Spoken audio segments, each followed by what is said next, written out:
Garden rich, Anandpur, Taratala. বেআইনি নির্মাণে বিপর্যয়, মৃত্যু মিছিল। অবৈধ নির্মাণের ফাঁস থেকে সিটি অফ জয়কে মুক্ত করতে কড়া রাজ্য সরকার। আসরে মুখ্যমন্ত্রী শুভেন্দু অধিকারী। সব জায়গায় টাকা নিতে নিতে এই সিটি অফ জয়কে এবং বৃহত্তর কলকাতাকে মৃত্যুপুরীতে আপনারা পরিণত করেছেন।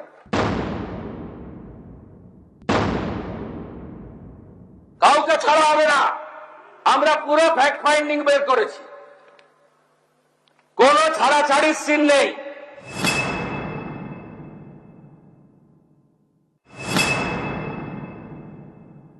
ফায়ার এবং লাইটনিং অ্যারেস্টার তার একটা অডিট হাই রাইজ বিল্ডিং গুলোতে, কমার্শিয়াল বিল্ডিং গুলোতে সেই কাজটাও তারা করবে।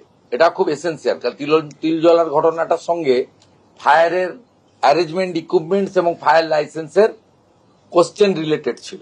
আর গার্ডেন রিচ আর তারাতলার ক্ষেত্রে গার্ডেন রিচে তো প্ল্যানই ছিল না, আর এখানে ডিফেক্টিভ প্ল্যান ছিল, সুপারভিশন ছিল না। তার ফাইন্ডিংস কমিটিও বলবে। আমরা ইনিশিয়ালি যা পেয়েছি, উই আর নট ইঞ্জিনিয়ার।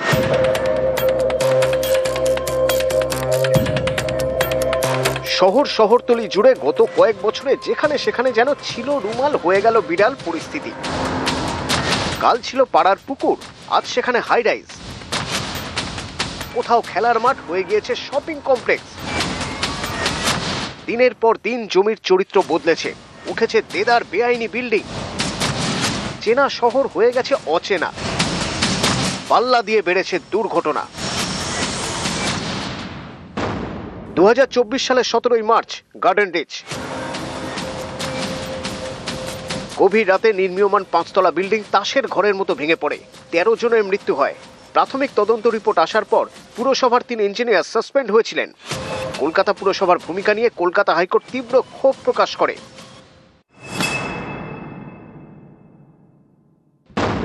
2026 সালের 26শে জানুয়ারি আনন্দপুর। জলাভূমি ও ভেড়ি বুঝিয়ে গোডাউন, ফায়ার সেফটির বালাই নেই। বেআইনিভাবে তৈরি এই গোডাউনে আগুন লেগে ঝলসে মারা যান অনেকে, 27 জনের দেহাংশ মেলে।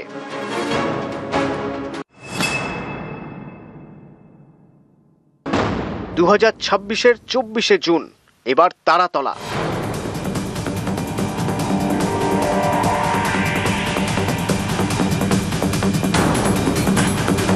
অনেকে বলেন বেআইনি নির্মাণের স্বর্গরাজ্যে পরিণত হয়েছে কলকাতা এবং কলকাতা শহরতলি। এবার ধরে ধরে চিহ্নিত করবে রাজ্য সরকার। Rajarhat, New Town, Maheshtala, Budge Budge, Pujali. অভিযোগের কেন্দ্রে দক্ষিণ 24 পরগনার বিষ্ণুপুর, সোনারপুর, বারুইপুর। এর সাথে আজকে আমরা যুক্ত করেছি সাউথ দমদম, কামারহাটি এবং বরানগর। আর part of HMC, part of Bally, মূলত গঙ্গার পাশে যেগুলো আন্ডার কনস্ট্রাকশন আছে, সেটা উমেশ রাই, ইউডিএমএ, এইচএমসি তারা কথা বলে আইডেন্টিফাই করবে ওয়ার্ডগুলো।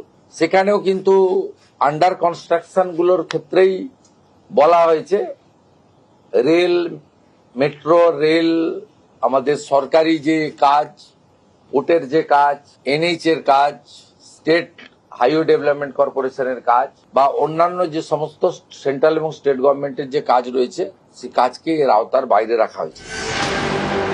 অর্থাৎ নজরদারি চলবে দক্ষিণ দমদম, বরানগর, কামারহাটি, বালি, হাওড়াতেও। পালা বদলের পর সব বন্ধ, বেআইনি নির্মাণে জিরো টলারেন্স।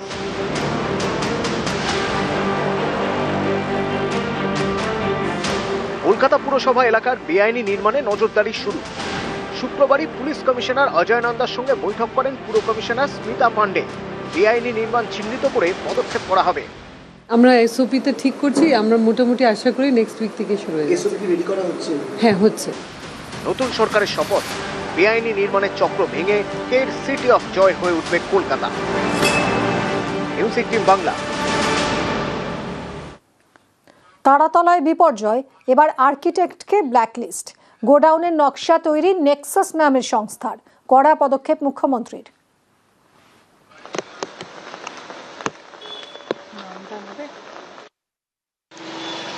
ये पर्टिकुलर जो इंसिडेंट हुआ, उनके ऊपर अब तक 6 आदमी अरेस्ट हुआ है। इनिशियली जो एलिगेशन आया था उसको भी अरेस्ट किया गया है, काली बनर्जी को।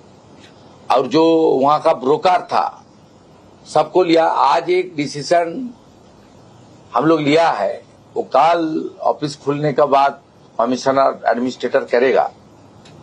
जो सुपरविजन की जिम्मेदारी था आर्किटेक्टर प्लानर, ये पर्टिकुलर दिस केस में वो आर्किटेक्टर डिजाइनर को हम लोग ब्लैकलिस्टेड कर रहा हूं। केएमसी ने ब्लैकलिस्ट करेगा, ये शुरुआत है। जो जो इस तरीके से काम करेगा उसको आने वाला दिन में एक काम ऑफिशियली हम लोग करने नहीं देंगे। ये भी एक एडमिनिस्ट्रेटिव मेजर है। जो लोग इसका पीछे है सबके खिलाफ सख्त से सख्त कार्रवाई होगा। নিউজ 18 বাংলায় এক্সক্লুসিভ বিল্ডিং এর আর্কিটেক্ট। স্যাংশনের প্ল্যান তো আমাদের করা স্যাংশন ড্রয়িং হচ্ছে। তো আপনি তাহলে সরে গেলেন? তারপর থেকে ওনারা কন্ট্যাক্ট করেননি বলে আমরা সরে গেছি। আমরা আজগার বলে কাউকে আমি চিনি না। জমির মালিক ছিলেন শম্ভুনাথ বেরা। আমি মানে যিনি লিজিং আজগার বা এই ধরনের বাকি যে নামগুলো আসছে তাদেরকে কাউকেই আমাদের জানা নেই। 6 মাস আগে পর্যন্ত আপনি এই প্রজেক্টে ছিলেন, তারপরে আপনি বেরিয়ে এসেছেন। যে আমাদের থ্রু দিয়ে শুধু প্ল্যানটা সাবমিট হয়েছে। মুভমেন্ট ওনারা নিজেরা করেছেন, স্যাংশন ওনারা নিজেরা বার করেছেন, তারপরে কোনো যোগাযোগ করেননি। ইনফ্যাক্ট স্যাংশনের মধ্যে কোনো আমরা স্ট্রাকচারাল ড্রয়িংও দেওয়া হয়নি। অলরেডি আমরা কেএমসিকে এটা ইন্টিমেট করে দিয়েছি। আর্কিটেকচারাল পার্টটা আর্কিটেক্ট দেখছি না, আর্কিটেকচারাল ড্রয়িংটা সাবমিট হয়েছিল আমাদের। নকশা অ্যাজ পার কেএমসি নর্মস হয়েছে, নকশা plan was as per KMC norms. KMC যখন ফাইল এটা জমা পড়েছে 2025-এ, অলরেডি আমরা রিটার্ন স্টেটমেন্ট দিয়ে দিচ্ছি ওদেরকে। হ্যাঁ, কেন কালকের ঘটনার পর আজকে আমরা স্টেটমেন্টটা অফিসিয়ালি দিয়ে দিচ্ছি, ওদেরকে কমিউনিকেট করে দিচ্ছি। তারতলায় যে গোডাউন ভেঙে পড়ে সেখানে নকশা নিয়ে সমস্যা রয়েছে বা নকশায় বেশ কিছু সমস্যা রয়েছে, এমনটাই জানিয়েছেন বিশেষজ্ঞরা।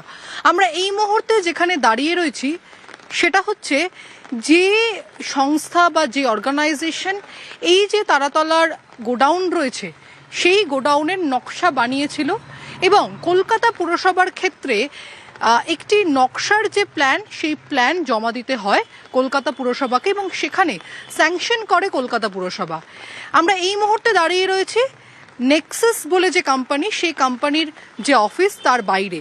এই কোম্পানির নামেই কিন্তু যে বিল্ডিংয়ের প্ল্যান সেই প্ল্যান স্যাংশন হয়েছিল এবং এই কোম্পানি যে নির্মীয়মান গোডাউন ভেঙে পড়ে সেই নির্মীয়মান গোডাউনের নকশা করে কলকাতা পুরসভার কাছে জমা দিয়েছিল।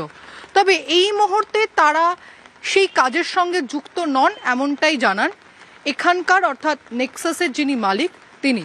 এবং তার পাশাপাশি তিনি বলেন যে প্ল্যান তারা করেছিলেন আর্কিটেক্ট হিসেবে সেই প্ল্যানে স্যাংশন করেছিল কলকাতা পুরসভা এবং এই পুরো বিষয় সামনে আসার পর তারা যখন জানতে পারেন এরকম একটা ঘটনা ঘটেছে, পরবর্তীতে তারা একটি লিখিত তাদের যে বয়ান সেই বয়ান কলকাতা পুরসভার কাছে ইতিমধ্যে জমা করেছে।